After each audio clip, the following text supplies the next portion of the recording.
मेरे प्यारे मित्रों, सबको नमस्कार। हमारे देश में हर साल सितंबर 14 को हिंदी दिवस के रूप में मनाया जाता है। इस अवसर पर मैं आप लोगों को सामने वर्तमान काल में हिंदी का महत्व विशेष पर कुछ बातें कहना चाहता है। हम सब जानते हैं कि हिंदी भारत की राष्ट्रभाषा, राज्य भाषा और संपर्क भाषा भी है। देश में कई राज्य और कई भाषाएं आती हैं। देश की एकता के लिए एक राष्ट्रभाषा की जरूरत है। भारत की बहुमत लोगों की मातृभाषा हिंदी है, इसलिए हिंदी को राष्ट्रभाषा के रूप में स्वीकार किया। हिंदी दुनिया के प्राचीन भाषाओं में एक है। हिंदी एक सरल भाषा है, इसमें अच्छे साहित्य भी है। 14 सितंबर 1949 पर संविधान सभा में हिंदी को कामकाज की भाषा, राज्य भाषा है, इसलिए 14 सितंबर को हिंदी दिवस के रूप में मनाया जाता है। इतना कहकर मेरा छोटा सा भाषण समाप्त होगी। हिंदी की छात्र होना मेरे लिए गर्व की बात है। धन्यवाद। 3 राजकुमार गुरुकुल में अपनी पढ़ाई पूरी करने के बाद घर लौट रहे हैं। तीनों घने जंगल से गुजर रहे हैं। हम तीनों इस बात पर गर्व कर सकते हैं कि हमने ज्ञान प्राप्त कर लिया है। संसार में कितने कम लोगों को यह सौभाग्य प्राप्त होता है। पर हम सबका ज्ञान बराबर नहीं है। क्या मतलब है तुम्हारा?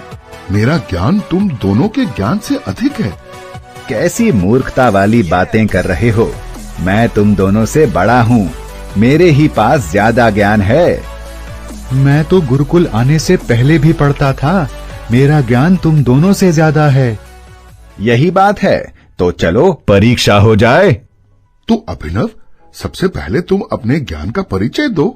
ज्ञान का परिचय ज्ञानी को दिया जाता है, मूर्खों को नहीं। तुम मेरा अपमान कर रहे हो। अपने ज्ञान का परिचय दो, नहीं तो हम तुमको दंड देंगे। संस्कार मंत्र पढ़ता है और शेर की हड्डियों पर मांस, उनमें रक्त और उसके ऊपर खाल आ जाती है। लेकिन क्या तुम इसमें प्राण भी डाल सकते हो? नहीं, पर यह तो तुम भी नहीं कर सकते। मैं इसमें प्राण भी डाल सकता हूँ। पर ऐसा मत करना। क्यों? उसके बाद शेर हमें खा जाएगा। पर मुझे तो सिद्ध करना है कि मैं तुम दोनों से अधिक ज्ञानी हूँ। नहीं नहीं, शेर हमें खा जाएगा। पुरातन मंत्र पढ़ता है और शेर जीवित हो जाता है। शेर दहाड़ कर उनकी तरफ बढ़ता है। वे बचने की कोशिश करते हैं। अरे देखो, कौन आ रहा है? मैं जानता हूँ। गुरुजी, हमारी जान बचाइए। मुझे मालूम था कि तुम लोगों के अंदर अभी अहंकार बहुत है और तुम अपने ज्ञान से अपना नुकसान भी कर सकते हो, इसलिए मैं तुम लोगों के पीछे पीछे आ रहा था। गुरु मंत्र पढ़ते हैं। शेर बकरी बन जाता है और मिमियाता है। शिष्यों, ध्यान रहे, वह ज्ञान जिससे अपनी या दूसरों की हानि हो, ज्ञान नहीं बल्कि अज्ञान है। ज्ञान तो सबकी भलाई के लिए ही होता है।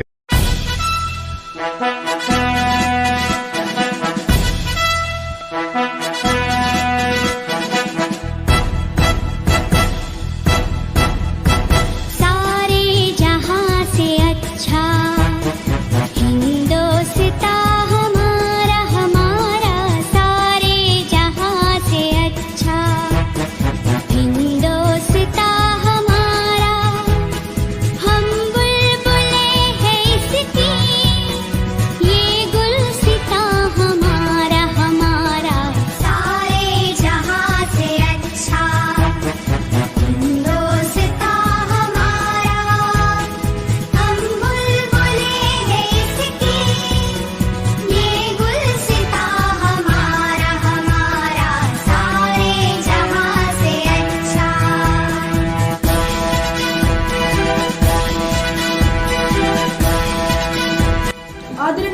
को और मेरे प्यारे बच्चों सभी को मेरा नमस्कार।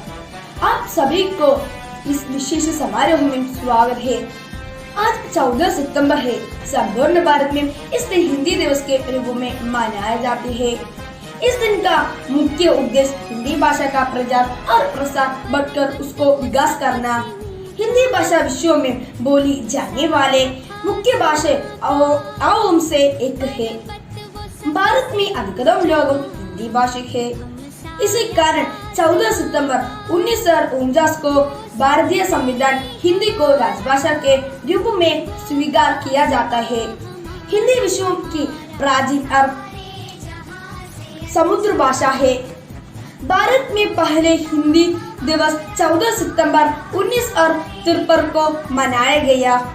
इस दिन सरकारी विभागों, स्कूल, कॉलेज आदि में हिंदी संबंधित विभिन्न प्रतियोगिताओं की आयोजन किया जाते हैं। अब हमारी राष्ट्रभाषा अंतर्राष्ट्रीय स्तर पर बहुत पसंद जाती है। इसका एक कारण यह है कि हमारी भाषा हमारे देश का संस्कृति और संस्कारों प्रतिबिंब है। एक भारतवासी को कम से कम अपनी भाषा यानी हिंदी जानना चाहिए। या साथ कि हमें हिंदी को सम्मान भी करने सिखाना होना। राष्ट्रीय एकता और हमारे देश विकास हम सभी की जरूरत है। इसलिए हिंदी का वास्तविक सम्मान मिले अत्यंत आवश्यक है। धन्यवाद। जय हिंद।